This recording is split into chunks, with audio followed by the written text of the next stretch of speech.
Declan, in a modern world that's more connected, that has access to more resources, that has access to more information, why are we not at all any happier? I was actually writing about this last week and writing about how most of the things that tend to be linked to long-term happiness, that tend to be really good for our happiness and our sense of life satisfaction, have an upfront cost of effort and inconvenience. And what I mean by that is, like, say, for example, some of the best research in the world says, well, the best things we can do for our happiness is to form depth of connection with others, to have really good, meaningful relationships. That takes effort and it takes inconvenience and it takes time to do that. And as much as we are more, you said yourself, more connected than ever before, I think we're connected in a way that is easy, convenient, cheap, to put it simply. It's cheap connection online rather than the depth that we need. It's the same with, we know exercise is remarkably good for our happiness and well-being, but it doesn't feel good straight away, right? It has this effort and inconvenience cost up front. And so I think what we've done is we've accidentally created a world that is optimized for convenience. It's optimized for a quick return on investment in dopamine as a cheap form of happiness, like comes quickly and goes quickly. And as a result, we've made it much harder to access longer term happiness. We've made it much harder to tap into things like serotonin and oxytocin, like these other neurochemicals in the brain that take longer to build, but they last longer too. So it's almost like we're playing the short game versus the long game. I read an article a little while ago that said something along the lines of small talk is dead. And the reason for it is because I'm so connected to people via social media that I don't have any small talk to make at a bar or over coffee. Yeah, because we know what's going on with them, or we think we know what's going on with them, right? It's like we don't need to ask what's happening in their life. I know their highlight reel at least. Yeah. And it's interesting to hear that, like, to go, and I mean, we're seeing this pretty repeatedly throughout the research too. Like, people are just having less depth of friendships and relationships. Like, the percentage of people who now say that they don't have a single close friend that they could lean on or rely on in a time of need has increased over the last 20 years. That's so deeply concerning, right? So as much as we're more connected than ever, I think we're also more lonely than ever and disconnected than ever. And as much as we can get really quick and easy hits of happiness, I think consumerism has a lot to answer for, right? This idea of where we are exposed to thousands of ads a day that say, if you just buy this, you will be happier. If you buy this, your life will be measurably better. And it probably will for all of a day or two. And then it's back to baseline. And so I think we need to start talking about, like, how do we actually raise our baseline of happiness? That's what I'm more interested in, rather than how do we quickly top it up. Why haven't we figured that out yet, though? We all know that, right? I think a new car, I think lasts, 6 weeks? New clothes, I think it lasts probably 1 or 2 washes. And then it's like, oh yeah, I got that shirt in the closet. We know this, right? We're humans. We know this cycle that we go in when we buy something new or when we're tempted to buy something new. Why haven't our brains caught up to what our emotions are telling us? Yeah, I think this is the interesting part of happiness research, right? It's like a lot of the findings of positive psychology and wellbeing science, and a lot of stuff that I've been finding over the last few years of doing this work, or decade of doing this work. We've been talking about this and exploring it for 3,000 years as a species. Like, the ancient Greeks argued about what happiness was. Right. Like, we've been wrestling with the idea of happiness since the dawn of time. I mean, and not in my country, I'm in Australia, but in the US, it was even preserved by the founding fathers, right? As an inalienable human right, the pursuit of happiness. Like, we've known for so many years and generations that happiness matters to people, but it seems like we keep forgetting how to get there. And when we slow down enough and we go, hang on, this is what the research is saying, this is what philosophers throughout the ages have all agreed upon, like, you tend to see the same bits of advice coming up in all different religions, all different philosophies, all different, texts throughout human histories. There's these common threads. I'm like, so in some way we do know this, but we don't prioritize it. I think there's a difference between theoretically knowing something and then actually putting it into implementation. What I find really interesting. So a few months ago, my team and I updated a free resource we built originally 6 years ago. We built something called the Happiness Scorecard, which was a free thing that we put out where people could test their happiness. And it would say, like, hey, here's the things that are supporting your happiness. Here are the things that are blocking your happiness and reducing it. And it just gave people a way to gauge it, much like people would gauge their sleep score these days with a Whoop band or a Garmin or something, right? We're like, there's not something there for people to just quickly and easily test where their happiness is at. And so we built it. And over the last few years, 5,000 people a year, 6,000 people a year take it. But a few months ago, I did an update to it and we did a new iteration, and I added at the end a couple of questions. And one of them I asked was, at the moment, what do you think is blocking your happiness the most? Like, what do you feel for yourself is stopping happiness from feeling accessible? Over 50% of people who answered it. Now, we had like a whole range of options, right? We had all these options people could choose from. By far, the most common answer, over 50% said, I struggle to prioritize my happiness and well-being when life feels busy and stressful. So if we feel like we're rushing and we've got so much on in our to-do list and so much on in the day, the things that we jettison off the to-do list first, the thing that gets cleared off the plate first, ironically, is the stuff that actually matters most for our happiness and well-being. And the reason this is concerning for me is, in Australia and New Zealand, the region I'm in, we are the second most stressed workforce in the world, only after the US and Canada. So a lot of your listeners, a lot of people listening to this conversation, US, Canada, Australia, New Zealand, these are the top that's two not one I want to win. stressed work. Exactly, right? We should not be proud to be standing on this Olympic podium. If you guys are like, hey, we've got the gold medal for the most stressed workforce. And I'm like, well, we've got the silver medal. That's something to be proud of. But if we know that when people are stressed and they feel busy and rushed, the first thing that they do is deprioritize the stuff that's good for their happiness, no wonder we're not feeling happier. We're not prioritizing enough. It feels like we're too busy to do so. It's no secret prospects are harder to reach. Buyers are more skeptical, and make more calls isn't a growth strategy anymore. At Smart Ideas Summit 6, Haley Marketing celebrates 30 years by showing you how to build a smarter growth engine. Join us Tuesday, September 29th for 7 hours and 14 speed talks from the staffing industry's brightest minds. You can save your seat today at smartideas.haleymarketing.com. All right, let's get back to the show. I was talking to my wife last week. I've been out of running for about a week and a half because I hurt my back a little bit, and I just wanted to give myself the grace to give myself a week. Just a week, Declan. That's all I was asking myself for. And I could feel myself after day 1, day 2, thinking, oh man, you're falling behind. Like you're going to forget how to do this. And I could feel sort of this anxiety building just by giving myself the grace to take a week off. And I learned in my own mind and in my own sort of, I guess I call it Coach GPT, that I need to be stacking wins every day to feel happy and good about what it is that I'm doing. Whether I'm not trying to set a PR every day, but if it's, okay, you're going to run for 45 minutes and that's the win for the day, I need to stack those. And it's interesting that you're now sort of throwing that back to me too. It's this sense of when the world starts to feel like it's spiraling out, what are those 1 or 2 things that I can pull in closer that ground me? If I don't have those, I know that I'm a completely different person, and I don't necessarily like who I am when that becomes the case either.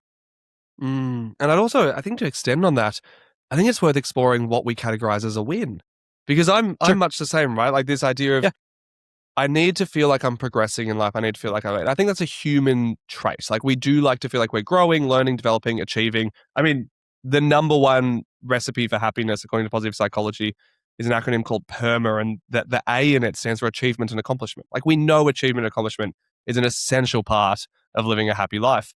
What I find really interesting as a happiness researcher and as a happiness coach is what people define as achievement and accomplishment. It's so often that people come to me and be like, oh, I've done nothing this week. And I'm like, that sounds physically impossible. Like, what do you mean you've done? You haven't even breathed this week? Like, this is crazy. But what they're actually saying is, I feel I've done nothing of value. And I go, okay, well, where do you define as valuable? And I felt this recently. It was funny.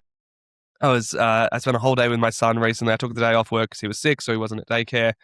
And my wife came home from work and she goes, how was your day? And I was like, I feel like I got nothing done.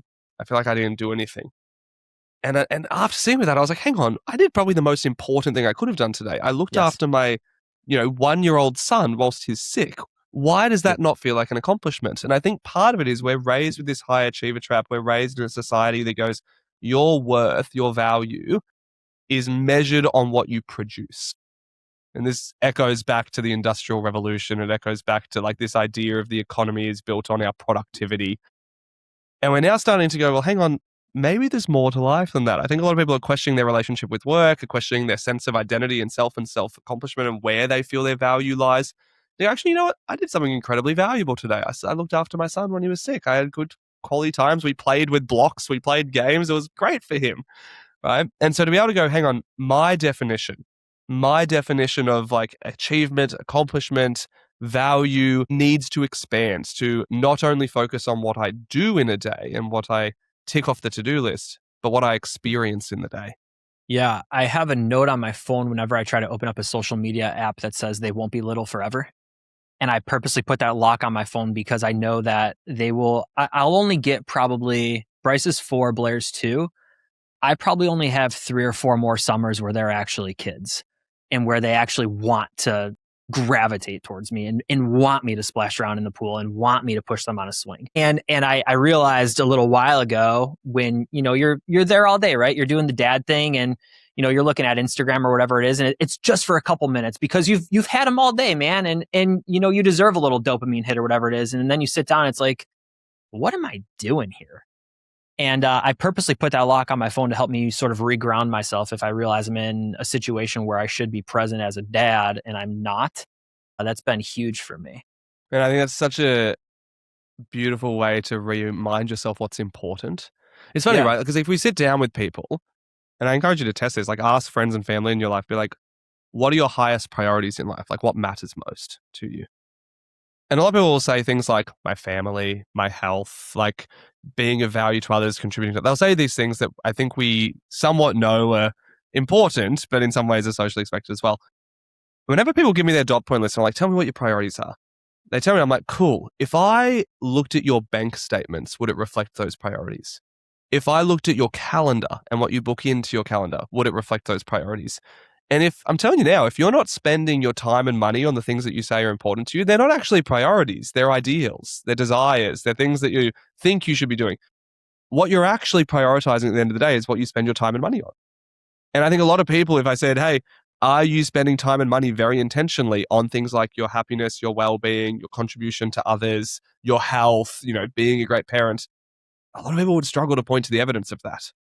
Instead, the time and money is spent either on our career, which is still an important part of life, but I think it's overvalued in many ways, or it's spent on in our little moments of respite. How do we wind down and switch off? The stuff we were talking about before, it was the takeout and scrolling, and it was like the cheap dopamine as a way to reward ourselves after a tough day. And so I encourage people listening to this conversation to be like, what do I want to be able to authentically and genuinely say are my top priorities? And is that reflected on where I spend my time and money? And if not, maybe we need to make some changes there. It's wild that those cheap hits are also what make you feel the worst, right? The endless scrolling at night, the hour on social media makes you feel like garbage because you think about all the other stuff you could have done. The takeout, sure, it's great in the moment, but then you feel like garbage your next day for a workout or whatever it is, or you're not getting good sleep because you're eating so late and you're just not digesting at the right time. It's those quick hits that make you feel the worst. Declan, is it that we don't know how to be happy then, or that we don't know how to measure happiness? It's a bit of both. There's definitely an argument happening in the positive psychology and wellbeing space about even how we define happiness, which makes it hard to measure. Right? There's a lot of back and forth about like what even is happiness. I mean, the whole first chapter of my book that I just put out is literally dedicated to this. Like it's a historical viewpoint on what is happiness. Like we all say we want it, but when you ask people what it is, we get very different answers, and we need to pull out the common threads between those different answers. And so I think that makes it hard to measure. Right? It makes it hard to track and gauge. And for a lot of people, because we're so busy and we're so focused on everything going on in the world and in our to-do list and in our life, we're just trying to get through each week. I think people lose a sense of connection to, call it gut instinct, intuition, soul, whatever you want to call it, right? But looking inwards to go, hang on, how am I actually doing? A lot of people, I think you can get through life just kind of getting by and surviving and ticking the boxes. And then before you know it, you're like, am I actually happy? Do I like what I'm doing here? Like I've spent 10 years, I see this all the time. People are like, I've spent 10 or 15 years building my career only to realize that I don't like what I'm doing for a living. Like that is such a sobering wake up call. I've heard it said before as a beautiful analogy of I spent 15 years climbing the career ladder only to realize the ladder was propped up against the wrong house. Like I've got all the way up here and gone, this is not the destination I was hoping to reach. And, yes, we do that in our career. I think we do it in a lot of things. I think people can spend too much time pursuing happiness in a form of exercise that they think is good for them, but they don't actually enjoy. Like, again, it's so easy to get caught up in the business of life that we forget to look inwards and go, how do I actually feel? How am I going at the moment? And then if we find that, we're not feeling fulfilled or happy or well in life, going, okay, what needs to change to support that? And how do I prioritize it? So that would be the how part, right? I think the gap between knowing and doing, like we were talking about before, the gap between theoretically, I understand what supports happiness, but am I implementing it consistently? Maybe not. I wonder how much of that is just I've invested X amount of time into this, that this is just who I am. Yeah, sunk cost fallacy. Right? Huge sunk cost fallacy, yeah. And we at any point can reinvent ourselves, but I would imagine the majority of the human population is not thinking that way. Yeah, I think it's very easy to build our sense of self. And by the way, our sense of self, our sense of identity, our brain loves to try to uphold it. It's very hard to challenge and redefine our sense of self. So yeah, if we've spent X amount of time and money and, effort going, okay, I'm pursuing whatever it may be, this career path, this goal, this whatever it is, the idea of letting go of that is hard. That's tough. But to be able to come back to, and again, I don't think you'll recognize if that's something that's important to you if we're not spending quality time ourselves and looking inwards. There's a whole chapter in my book dedicated to the art and the practice of introspection, of looking inwards. Because I like to remind people, like, I've studied happiness now for over 10 years. I've had great fortune to teach it. I'm often referred to as a happiness expert, but I will never be an expert on your happiness. So I've not lived your life. I don't have your values. I don't have your priorities. The only person who can be an expert on your happiness is yourself. But so many of us are disconnected from ourselves. We're not looking inwards to have a relationship with ourselves, to even answer those questions of what makes me happy? What do I want to do? Am I feeling good at the moment? And we're numb to these inner cues, to be it our thoughts, our feelings, our values. We're numb to them and disconnected from them because, again, we're sold this idea that the answer to a happy life is somewhere out there in the world. Be it around the next accomplishment, around the next achievement, around the next purchase, or the classic, I'll be happy when, or, when I change jobs, when I change this, then I'll reach this mythical end of happiness. And we just know now from the research, that's not how it works. It just leads to us endlessly chasing happiness for our whole life, but never feeling like we're really experiencing it. I sometimes say, the cliche of someone going overseas to find themselves, for example. I'm like, hey, guess what? When you land overseas, you're bringing all your own shit with you. Right? Yeah. Like, there's a beautiful saying, no matter where I went, there I was, I think is the saying. Like, no matter what relationship I was in, what career I was in, what country I was in, I still had to deal with my own stuff. Right? And so I think when we start introspecting and going, hang on, what's going on with my thoughts? What's going on with my feelings? What's going on with my values? What's going on with my sense of self?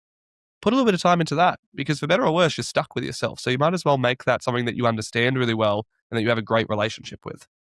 Hey, a quick pause before we get back to the show, because this is something every staffing leader needs to hear. Most staffing firms are spending a lot on benefits and still only covering about half of their workforce. That's exactly why I like what my friends at Benefits in a Card are doing. Instead of forcing owners into expensive, bundled health plans, they offer unbundled benefits designed for high turnover workforces. Things like free prescriptions through their free RX program, dental, vision, virtual urgent care, and supplemental coverage with no deductibles. The result? You can offer benefits to 100% of your workforce, control costs, and actually improve retention. If benefits have felt like a losing game, check out my friends at benefitsinacard.com and schedule a quick unbundled benefits review. Again, that's benefitsinacard.com. All right, let's get back to the show. It's interesting that we don't take the time to look inward and we prioritize looking outward for comparisons. Those people must be happier than me because, again, we see the highlight reel on social media and we're measuring our dopamine against the hits that other people are getting from their own posts. And then we're saying like, well, okay, to your point, you spent the entire day with your son and you felt at the end of the day that you didn't really get that much done or you didn't really have a great day. You had a phenomenal day that people would dream about, that people would die for. There's always that thought of like, if I could go back to a moment in time when I'm 85 and this is exactly where I am, right? As a parent, I can get this moment one more time. Man, I dream about that kind of stuff. And it's so interesting as you're talking that we're thinking, okay, I need to look inward, but the majority of us compare outward. And it's just this conflicting sort of, how can I make myself happier when I'm constantly in comparison or competition to people that don't even really care about me at the end of the day? Or brands that don't even know who I am. Yeah, and like any other skill, the skill of introspection and looking inward, you're going to suck at it first for a while. It doesn't feel nice, right? Like the amount of people I've met who I'm like, they go, oh, I tried meditation. It wasn't for me. I'm like, how long did you try it for? And they're like, oh, a week. And I'm like, oh. So like if you played piano for a week, would you just be like, well, clearly I'm not meant to play piano? Or would you be like, I suck at piano because I've done it for a week? And they're like, oh yeah, I'd probably suck at piano because I've only played for a week. I'm like, so wouldn't it be the same for meditation? Wouldn't it be the same for journaling? Wouldn't it be the same for solitude? I strongly recommend for practicing the skill of introspection, book in times in your calendar and in your life where you are on your own without distraction, right? So like no phone, go out into nature, be it, do a little quarterly retreat, book a night somewhere just for yourself, or be it, once or twice a week, just have a little space where you're just sitting, and just checking in with yourself, bring a notebook and pen and just be like, what's been weighing on my heart and on my mind lately? And then just write what comes up. Now, the first few times you're going to do this, you're going to suck at it. You're not going to notice those inner cues. You're not going to hear much. You're not going to recognize things. But over time, you'll get better and better and better at it, like any other skill. So I'd encourage you, like, suck at spending quality time with yourself. Suck at being alone. Suck at being, connected back to yourself. But over time, allow yourself to get better and better and better at it with practice. Yeah, it's so interesting. I'm sitting here thinking about how we don't take the time to reflect on how we're getting better at measuring our own happiness or measuring how we're feeling with ourselves, right? Like I can go back and I can look at the old Strava data from last year to see the kind of runner that I was this time last year. I can go back into the gym log and I can see, okay, this time last year I could bench X and now I can bench Y. And I have this crystal clear picture of, oh yes, there is progress. Happiness is just, hey, Brad, how you feeling? Are you feeling happy? And you don't have that sort of benchmark data against it. One, I mean, you said it yourself. It's hard to even define what the word happy means. And two, we're not spending the time with ourselves to actually pinpoint our level of happiness. Yeah. And I think this is where, for me, a blend of qualitative and quantitative data is really good for tracking people's changes of happiness over time. So the quantitative, the numbers would be, by the way, everyone can do this. I'm sure we can get the link in the show notes. The happiness scorecard that my team and I did takes 5 minutes. It's free, and it gives you a customized report at the end that says, hey, based on what we know in positive psychology, based on the definitions of happiness from wellbeing research, this is how you score in each contributing area. So you might score really well in achievement and accomplishment, but your relationships might not be scoring very well. Or you might score really well in positive affect, which is finding ways to have joy and pleasurable experiences in your life. But when it comes to engagement and flow and being lost in the moment and really absorbed in what you're doing, that might score low. So it just gives you a gauge to go, okay, this area is good. This area could probably use some love. And it'll say, maybe start looking at this and this as practices. It's a really nice starting point. So that's going to be our number. And you can do that. I recommend people do it once a year as a little touch point and a checkpoint to then go, okay, are things improving over time? Are they changing? Just to be a bit aware, not to do it from self-judgment, just to build their awareness of it. The qualitative data is going to come more from journaling entries. So in that solitude time, that time that you're on your own, either writing, into your journal. You and I spoke before pressing record about even just going for a walk with some form of AI or something that transcribes your thoughts and just go, hey, I'm just going to talk about what's on my mind. And can you help me organize it? Like I'm just going to ramble for 10 minutes whilst I go for a stroll around my block. And just talk it all out. And then, whatever AI tool you use, it'll just go, hey, okay, here's the key things that seem to be weighing on your mind lately. Here's the things that are working well in your life. Here are the things that might need some attention and focus. And over time, if you keep a log of that, you can see, like I can look back and go, oh, wow, a few months ago, I was really wrestling with this. And this is quite stressful. But that led me to do this, this, and this. And now I've got a good outcome from it, right? So we can see things a bit more clearly. A blend of the two works really well. You might think this is a little silly, maybe not, but I have built a custom GPT for myself that operates as a sports psychologist because a lot of the running is mental that I do. And in marathon prep, it can get kind of difficult. And I needed something to talk to or someone to talk to. And that to me felt like the easiest lift personally. But I have found just having, even if it is ChatGPT, to just sort of allow myself to brain dump thoughts and then I can go back and reflect on them myself. It's been a huge help for me. But what I'm sitting here thinking about is, again, the average listener probably puts journaling at the bottom of their to-do list. You think about what it is that I'm going to do over the next 60 hours this week that I have. 60 is an arbitrary number, free. It's definitely not that high, right? You work 40 hours something a week. You don't have 60 hours of free time a week. How do you propose people get into a habit where they actually want to do that? Right. And I guess my secondary question to that is, do you find gender norms slant differently? Is the female demo more likely to journal and self-reflect than the male demo? Yeah, I think so. First question is like, how do we make ourselves want to do that? I think we've got to come back to second order thinking here or second consequence thinking, which again is going, the stuff that feels good immediately normally makes me feel bad later. The stuff that feels hard up front makes me feel good later. So, and this is true across every area of life, right? The stuff that I genuinely love eating and like feels so good in the moment, I know makes me feel so lethargic and so sick later. Yeah. The stuff that I'm like, am I all that excited about eating this up front? Probably not, but do I feel really good afterwards? Yeah. Right. Same with exercise. The stuff that I'm like, do I really feel like going for that speed run today? Well, probably not. Will I feel great afterwards? Yes. And so I think part of happiness is the delayed gratification effect. It's being able to go, the first order consequence, the first tier that I'm going to experience from this decision is not going to feel nice. It's not meant to, but I'm paying off in the long game. It's the same with so much of the stuff that we know from the research that's so supportive of our happiness and our well-being is free and pays dividends in less than 15 minutes a day. So I'm talking things like meditation and mindfulness, journaling, connecting with a loved one, gratitude as a practice. Like all of these practices, I'm not asking people to spend heaps of money. It's actually, you know what's wild to me is how popular it's gotten lately for really wealthy people to spend millions or tens of millions of dollars a year trying to extend their lifespan. So longevity is a really popular thing at the moment, right? But people won't put 10 minutes a day of something that's free that improves their quality of life. I think people are too focused now on how do we increase quantity of life? How do we live longer? And I'm like, hey, if you're living longer, but you're not actually enjoying your life along the way, that sounds pretty terrible to me. But when it comes to like, hey, here are things that the research and the science says are really good for supporting your happiness, your well-being, your quality of life, people don't want to do it. It's harder. Yeah. So I think we need to train ourselves to go, this is going to be difficult up front. This is not going to pay dividends straight away, but over time, I'm going to get benefit from it. Right? Be it journaling, meditation, mindfulness, gratitude, exercise, whatever it may be, anything that we know is good for our well-being.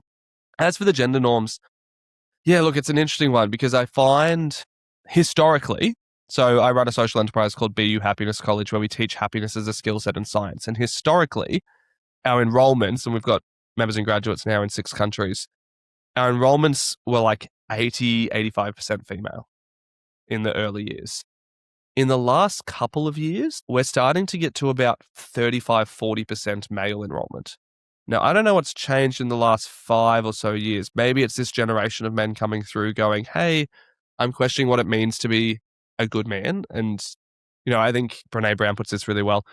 Vulnerability and courage only coexist. Like they can't be separate to each other. Right? For us to be courageous, it requires us to do something that is uncertain and scary and difficult and vulnerable. And I think a lot of men go, I want to be able to say that I'm courageous and I'm brave. And I go, okay, cool. Would you describe yourself as vulnerable? And they're like, oh, no, I wouldn't want to describe myself as vulnerable. I'm like, well, for you to be courageous and brave, you have to have vulnerability. You have to have uncertainty. So I think that maybe there's a generational shift. Maybe there's a societal shift of men going, actually, for me to be brave and still strong and masculine, be, a provider and a protector, it requires me to do the courageous, brave, and vulnerable work of understanding my emotions, of understanding my thoughts and my psychology, of doing the work intrinsically to show up as a better version of myself. Because you mentioned it before, when you do the things that are not good for your happiness, you don't like how you show up. I know for a fact I'm a better husband, I'm a better father, I'm a better leader, I'm a better friend, I'm a better man when I'm doing the work that supports my happiness and well-being compared to when I'm not. And so if we care about being like, I want to be a good dad, I want to be a good leader, then you have to care about prioritizing the things that support your own happiness and well-being. Yeah. And to come back to what you said at the beginning, those are always the first things that we punt, right? You have a busy week. You have a lot to do with the kids. There's a lot going on at work. You have meetings or you're traveling for work. So now your routine's completely thrown off.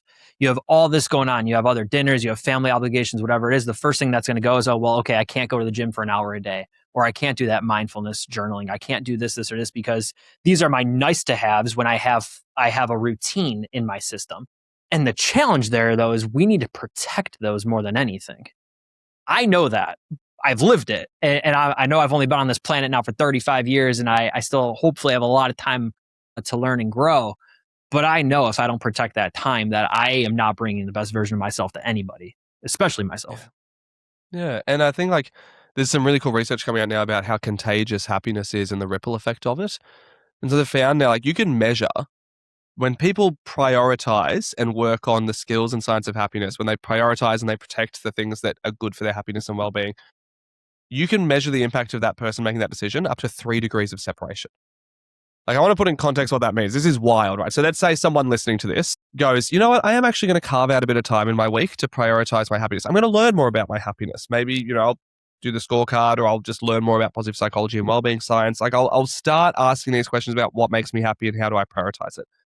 The person listening to this conversation who does that, a significant connection in their life, be it a partner, a friend, a parent, a colleague, so 1 degree of separation, that person's happiness goes up by about 15 because of that person's decision, right? That the second person, so be it, the person listening to this, their partner's best friend, their happiness goes up by now about 9% because of this person back at point A, right? The partner's best friend's colleague at work, who you probably don't even know and you've never met, has a measurable impact on their happiness of about 6%. Like, this is mind-blowing to me in a world where sometimes I wrestle with the idea of, like, how are we going to make the world as a whole a better place? I've been thinking about this even more since becoming a dad, right? Like, how do we make the world better for future generations? How do we grow global happiness? And that seems like such a mammoth task. And then I go, wait, every person who learns this stuff and practices it spreads a ripple effect to 3 degrees of separation. Like, that's how we change the world. That's how we make the world a better place, by starting with self and going, hang on, am I showing up as the best version of me as often as possible? And if not, okay, well, there's our starting point. Let's do that to begin with. And when we do that well, I just fundamentally believe it makes better workplaces. It makes better societies. It makes this ripple effect that makes the world as a whole just a little bit better and a little bit happier. And it means we all get to play our part in it, right? Like, you don't have to be a happiness researcher. You don't have to dedicate your life to going and studying happiness like I have to play your part in making the world better for those that you care about. You can just start by going, hey, here's a little thing I can do in my week that makes me show up as a happier and better version of myself. And then know that that is spreading a ripple effect that serves and benefits others. New book coming out, How to Be Happy. What's the secret? Stop treating it as a future outcome of achievement is kind of the core thesis and philosophy of it. So for so long, I think we've got the relationship between success and happiness wrong. We've had it backwards as a society and as a species. We've basically believed that happiness is the outcome of some form of success or achievement. Right? We spoke about it earlier, the idea of I'll be happy when, the pay rise, the promotion, like whatever it is, we're always chasing happiness as some future outcome. And so much of the research now is showing us that that relationship is actually the exact opposite way around. If we prioritize happiness first, and happiness in the form of a skill set, not just the form of a fleeting feeling. So, like, what are the actual tangible skills and practices that we can do and we can prioritize? A lot of what we've spoken about in this conversation that we can make room for in our week that tend to lead to us feeling better in our life and tend to lead to us being happier. Historically, these were called soft skills. They're starting to now be called like human skills in the age of AI. I call them happiness skills because they're the ones that are correlated with happiness. So perspective, gratitude, empathy, like these are all examples of those. Emotional intelligence, a lot of people would have heard of. Effective communication. These are all humanistic skills that are linked to happiness. If we treat happiness as a skill set that we can get better at, just like learning a language, just like learning an instrument, and then we do the messy work of practicing it and stuffing it up and getting it wrong, but over time progressing and getting better at it, the great irony is not only do we live better lives, not only do we become happier, but we also tend to be more successful. Like, all the things that we tend to care about as an outcome, all the things that we say we care about tend to be an outcome of when we build these happiness skills, they're more likely. Like, there's research that shows when people build these happiness skills, they're more likely to have strong marriages and a better connection in their relationship. When people build these happiness skills, they're more likely to raise happy and successful children. When people build these happiness skills, they're more likely to get pay rises and promotions at work. Like, there was even some findings that found when people build these happiness skills and they work on them, they're more likely to live longer. Like, so if we care about longevity, start with the happiness skills, right? And let it play out. I think for so long, we've been like, yeah, happiness is the outcome and success and achievement and hard work is the input. And I think it's the other way around. It's like, hey, if we focus on the happiness skills first and building happiness as a practice. So in the book, I talk about 5 skills that I would recommend people start with because at the college I run, our curriculum is built around 75 skills that have been identified in the research as being good for happiness. And when I sat down to write a book, I realized very quickly I can't adequately teach 75 skills in one book. It would be a mammoth encyclopedia. It would probably make people unhappy to read it and carry it around because it would be so big and heavy. And so when I was working with my publisher, they were like, if there was just 5 to start with, where would you start? And what I landed on was, in no particular order, but emotional intelligence, so the ability to manage our emotions, understand them, work through them effectively, cultivate them. Introspection and the ability to reconnect to ourselves. We've spoken about that today, to look inwards for our answers rather than outwards. Retraining the brain, which is a collection of skills around getting our brain out of something called the negative cognitive bias, which is our minds are really good at looking at worst case scenario first. Our minds are really good at looking for what's wrong in us and in life. And we need to train it to expand our perspective and to see the good in ourselves and others and to notice it. Fourth collection of skills is around knowing yourself deeply. So this is knowing your values, knowing what matters to you, knowing your priorities, knowing your beliefs. And then the fifth collection of skills is around defining your direction for life. So defining happiness and success, not by anyone else's terms, but by yours. To go, hey, now that I know myself well, I manage my mind and emotions well, I can chart a path that feels more authentic to me. Right? I think if people do these 5 things well, they manage their emotions, they manage their mind, they connect to themselves, they define who they are and have a good relationship with themselves, and they set a path for their future. The amount that sets them up for success and happiness is insane. Like, it just gives them such a better platform and starting point. And then, you can go add other skills to it. You can tweak.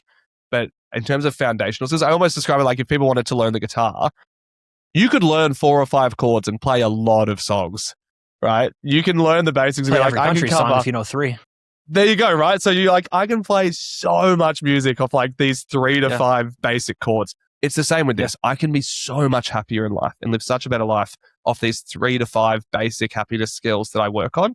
And then sure, if you want to go and tweak and get better and add in all these other things, it's much like people who are like, well, now I'm going to add in bar chords and I'm going to add in like the ability to play lead guitar and riff and do solos. Awesome. Go to town. But I'd say you're still a guitar player if you're playing those 3 to 5 chords and you're able to, sing along with a song that you like. Same with practicing the skills of happiness. Hey, it's Brad taking a quick break to tell you about an offer for the first 7 people who find me on LinkedIn. We recently launched Rogue IQ, the AI marketing assistant built for staffing firms. I'm so excited about what this tool can do. I convinced our co-CEO to let me give away some free trials. So the first 7 people who act on this will get 1 free month of content. That's blogs, social posts, and SEO pages completely free. All custom to your company and target audience. Here's what you do. Open LinkedIn right now, find me, Brad Biley, and send me 1 word, Rogue IQ, ROG-IQ. The first 7 people get access to 1 month of marketing content, no catch. Again, open LinkedIn right now, find me, Brad Biley, and send me 1 word, Rogue IQ. That's it. All right, let's get back to the show. Love the thought of setting your own North Star. There was a quote I heard from Cold Creek Dwayne, who I can never say that every time I try.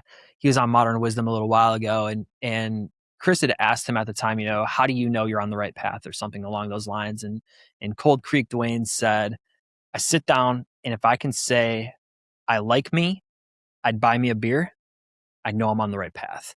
Do I like myself when I look in the mirror? And am I somebody that I would want to sit next to and talk to for an extended period of time? And if at any point any of that is off, he knows for him personally that he is not all that happy and his sort of navigation is off. That level of happiness, though, that trigger is different than maybe what would make me perceivably happy. And I think what I keep coming back to is we can't measure happiness, or we don't know if we're happy because we don't know what the value is. Right, we're treating it like a bank account in some cases, right? We're treating it like wealth, where if all of our friends line up, we know who's the wealthiest and who might be struggling. And in times, I think we treat happiness in the same respect of, okay, well, I see the highlight reel on social media. That person must be super happy. I'll never be that happy. But you don't know the whole story. So if we are setting that North Star, the 5th point that you had mentioned, and okay, this is sort of what we're striving for, then every day I can stack the wins that lead to that. And it's probably worth highlighting for people listening to this conversation that a happy life is not just about how you show up when things are going well and things are going to plan. Happiness is not just about feeling good. Right? Happiness is also about how we navigate when life doesn't go well and doesn't go to plan, because that's going to happen. It's going to throw us curveballs. It's going to throw us challenges. Happiness is also about how we navigate some of the more challenging and more difficult emotions that are part of the human experience. Like a happy life doesn't mean that you could practice all of the happiness skills. You could be like, Declan, I've put in decades on this and I've mastered all 75 skills that are linked to happiness. And I promise you that will not protect you from ever experiencing grief. It won't protect you from ever experiencing self-doubt or insecurity. It won't protect you from ever feeling anxiety or stress or overwhelm. What it will do is help you manage those experiences of life a hell of a lot more effectively. Right? It'll help you show up so much more confidently in those times. It'll help you process it so much more healthily and move forward in your life in a way that you can be proud of and stand by. And then when things are going well, it will help you notice that and experience it, because geez, are we good as a species at fast forwarding through the good moments of life and really marinating in the toughest moments. We don't let the good moments hang around unless we practice these things. If we practice the skills of happiness, we tend to get better at noticing the good and experiencing it and allowing it to exist. Yeah, it's worth highlighting. Happiness is not just about feeling good. It's building the skills to help us be a good human. Sometimes I say the analogy of, our education system was built around helping us become great employees.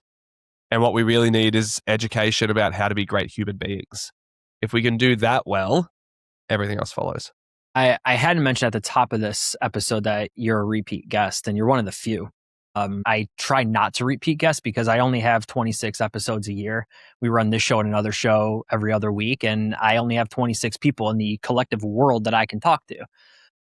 But Declan, something was telling me that I had to talk to you a little while ago, and I'm glad I reached out and got you on the show. And one thing that you were just alluding to, the last episode that we recorded last year, I asked you a question. I was coming right off of the Buffalo Marathon, and I remember sitting down 3 days after the marathon and looking at you through a similar camera and saying something along the lines of, Declan, why is it so hard to sit in our success? Why is it just so hard to accept that we did the thing and feel proud of it? And I was asking for, at the time, I was asking for myself. And I think it ended up being one of our most shared clips from that episode specifically. Because we do. I mean, we run right through the success. We think I'll be happy when. And then we finally do the thing. We finally run the marathon and we realize, well, I mean, I guess we got to cook dinner tonight, and the kids need to be changed. The kids need tubbies. It's just back onto life, right? Like nothing changes. And I'm laughing as I say that because I'm thinking back to that conversation and thinking back to just what that meant at that time for me specifically. And I appreciate it, man.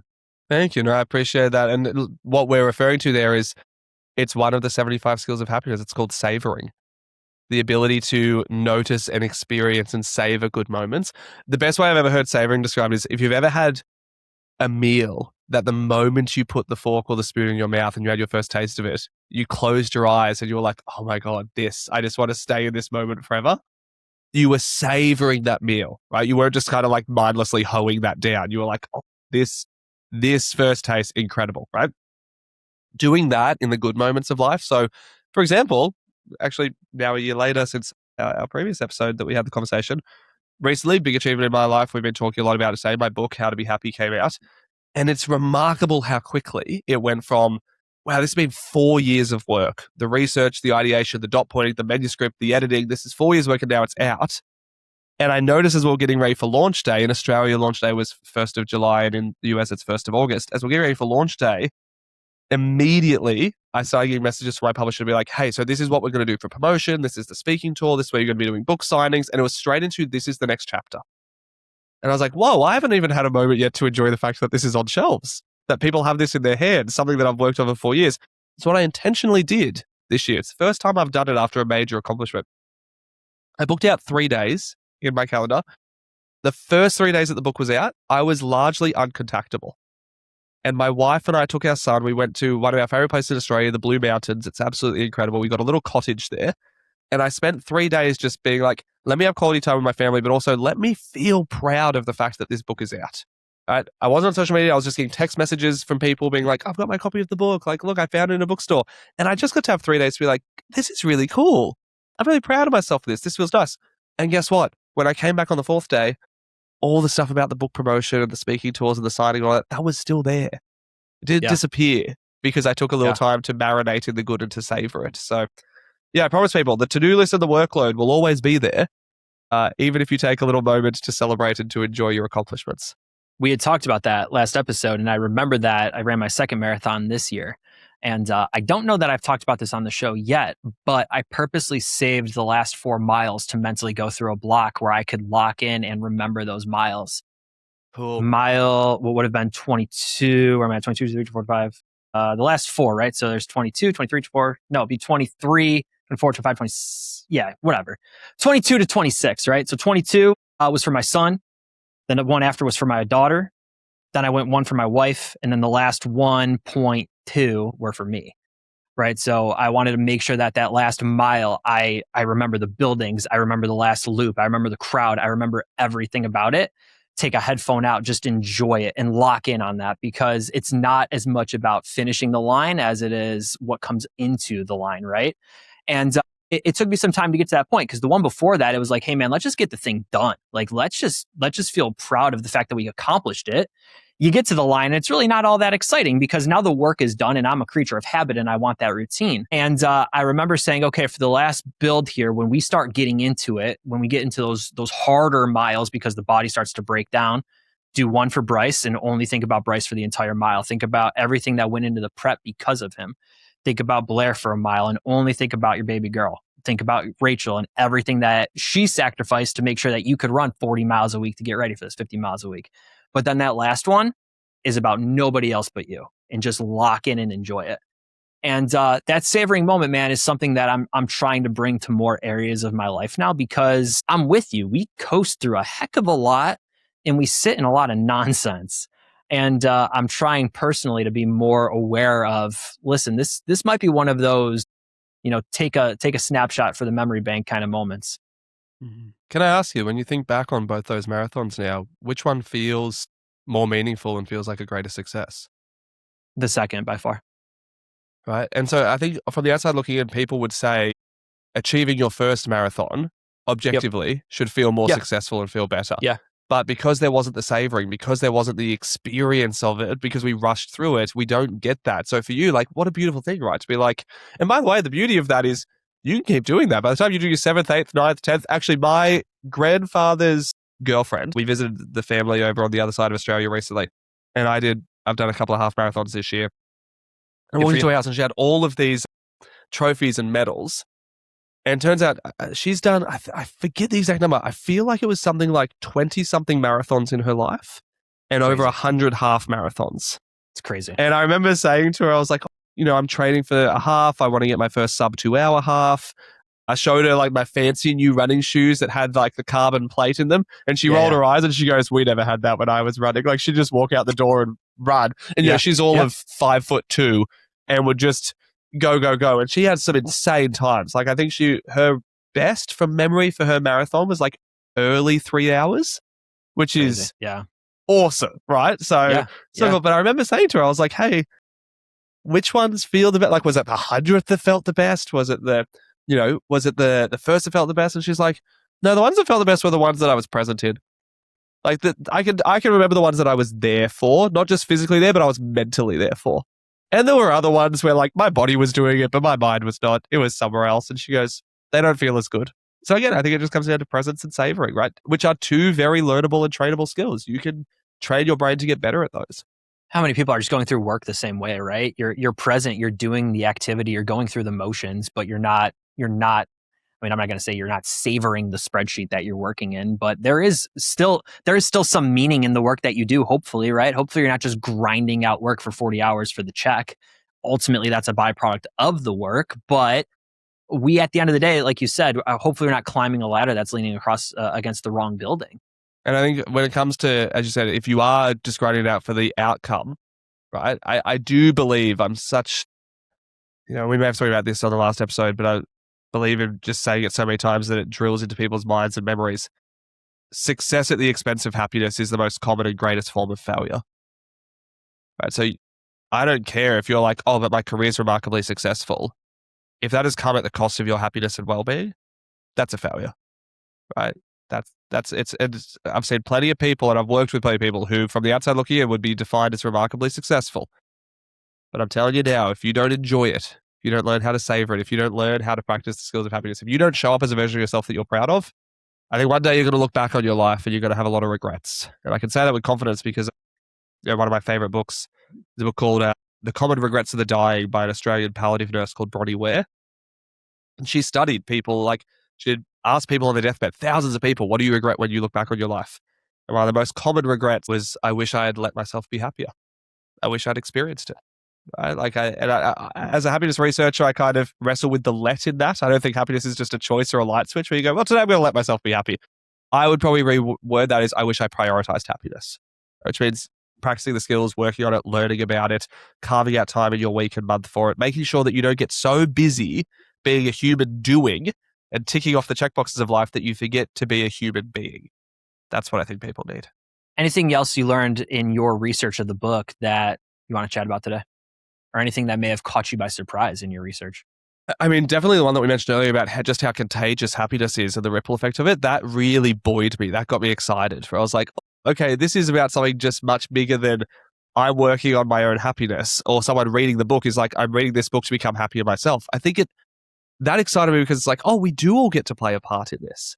And I think sometimes when life feels so big and overwhelming and challenging, it's very easy to feel hopeless and be like, well, what's my role to play in making the world better?